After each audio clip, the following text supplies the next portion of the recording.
আহা প্রণতি হরিবল রিয়া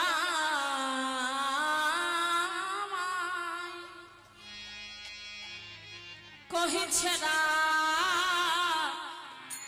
খালোরা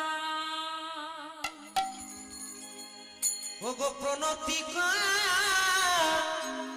রিয়া মা কহিছে রা খালোরা মাগো ও ও মাগো ও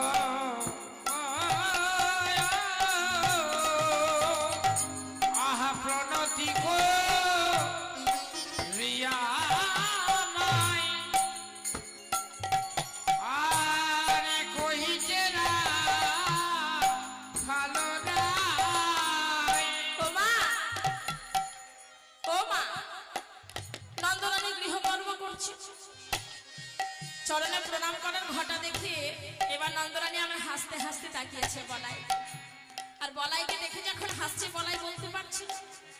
কি বলবি বল বলা মা গো কানো রেলা লইয়া যাব গোঠে মা কানো রেলো ইয়া যাব গোঠে মা মগ কানুরে রে নিয়া যাব মামা ওঠে মা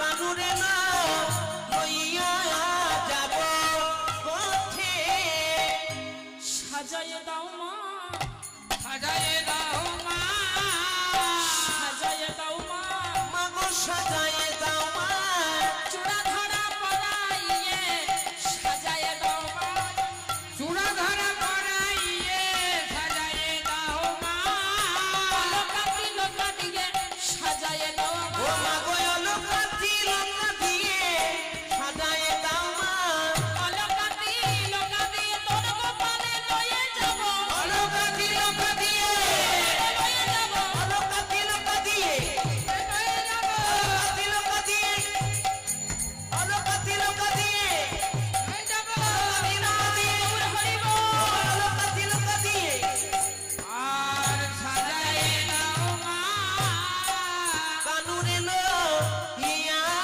যাব ওঠে নিতাই গৌর হরিব জয় রাধে আরে যেই বলেছি গোপাল লয়ে গোঠে যাবে আর এমন সময় মা নন্দরানী চিৎকার করে বলল না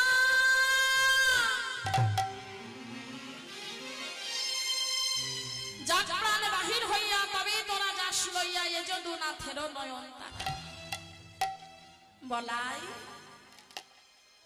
আমি আমার এই প্রাণ থাকতে গোপালকে বনে যেতে দেব না যেতে হলে তোরাই চা কেন মা এমন করে তো বায়না করো না আজকে বায়না করছো কেন তা শোনো মা তোমার গোপাল যদি বনে না যায় তোমার এই নবলক্ষ ধনুর পাল কে চড়াবে যশোমতী মা বলল বলাই আমার এই নবলক্ষ ধেনুর জন্য যদি গোপালকে কাননে পাঠাতে হয় আমি ধেনু রাখবো না সব বিক্রয় করে দেব যশোমতী মা যখন বলেছে বিক্রয় করে দেব মহারাজকে বলে আর এমন সময় মা রাধে রাধে বলরাম বলছে মা তোমার মতো রাজমহিষী কে আছে যে তোমার এক নয় দুই নয় নবলক্ষ ধেনুর পাল কিনে নেবে এবার বলছি কেউ যদি কিনে না নয় তবে আমি কি করব জানিস আমি বিক্রয় যে করিব বিক্রয় যে করিব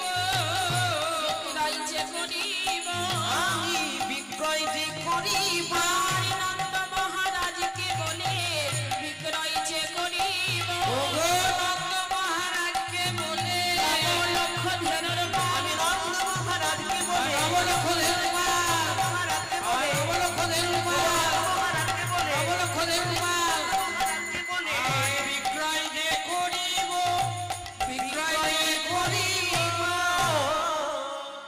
মা তোমার এক নয় দুই নয় নবলক্ষ তুমি যদি সব বিক্রয় করে দাও তবে তোমার গোপালের সেবা কি করে চলবে? এমন সময় মা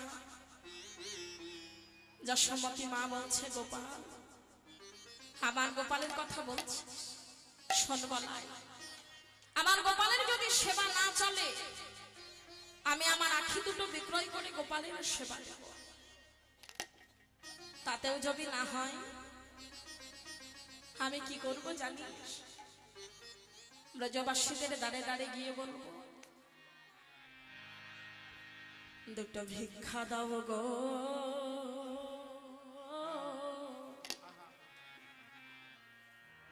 ব্রজবাসী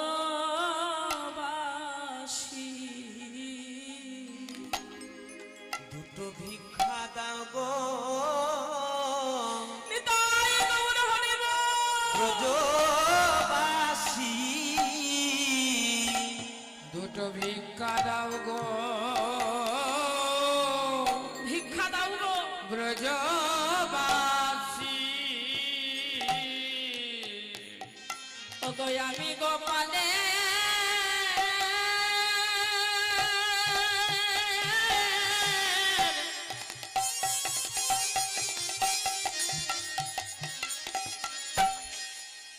গোপালের সেবা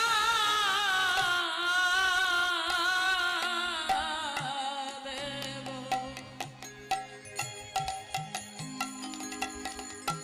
বাবা, এই গোবিন্দের ভজন পথকে যে অবলম্বন করে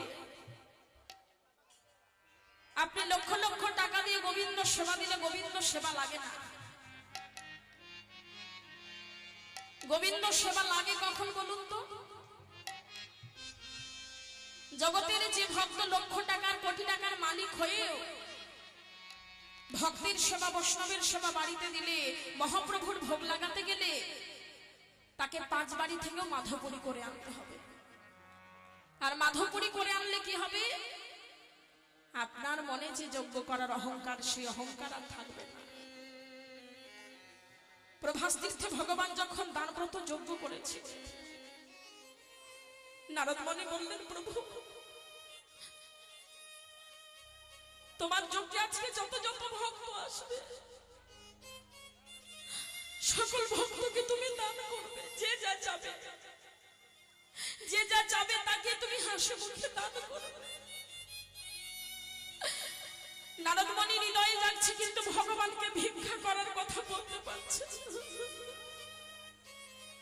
দয়াময়, আরে লক্ষ লক্ষ ভক্তকে দান করার পরে তোমায় দাঁড়ে দাঁড়ে ভিক্ষা করে বেড়াতে হবে। হৃদয় বগুল হরি হরিবল।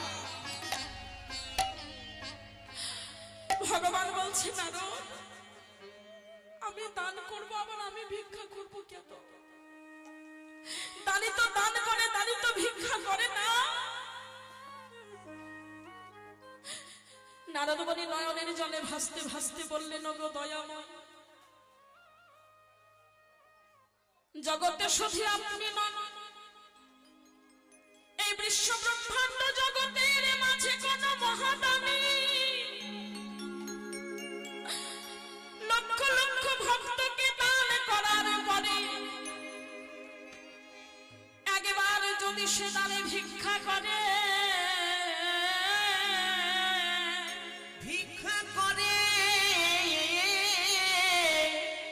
ও তার দানের অহংকার দূরে যাবে। তার দানের অহংকার ঘুরে যাবে।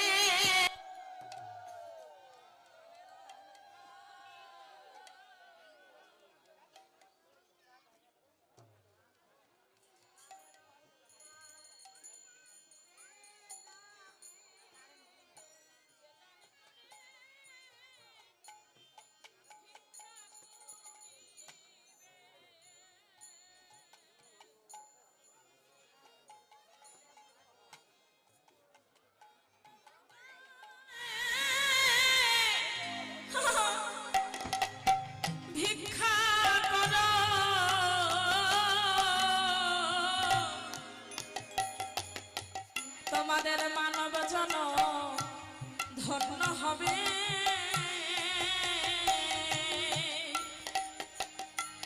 ওগো কৃষ্ণ